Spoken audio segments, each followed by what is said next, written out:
এই কথাগুলো আমি বলেছি। আজকে আমেরিকাতে যারা এর বিরুদ্ধে সাধারণ ছাত্রছাত্রী ইয়াং জেনারেশনের তো ঢল নেমেছে, 50টা রাজ্যেই তার আমরা বিশাল বিশাল বিক্ষোভ সমাবেশ আমরা দেখতে পাচ্ছি।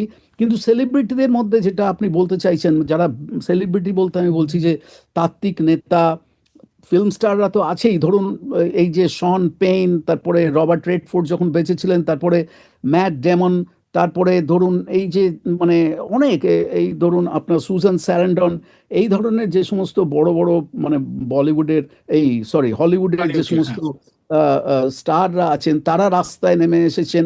তারপরে ধরুন যে সমস্ত ইন্টেলেকচুয়ালদের কথা ধরুন আমি বলছি, রাজনৈতিক নেতা নেত্রীদের মধ্যে ধরুন বার্নি স্যান্ডার্সের নাম প্রথমেই করতে হবে। বার্নি স্যান্ডার্স যেভাবে এই যুদ্ধবিরোধী আন্দোলনের, আগ্রাসন বিরোধী আন্দোলনের নেতৃত্ব দিচ্ছেন, সেটা একটা বিশাল ব্যাপার বলে আমি মনে করি।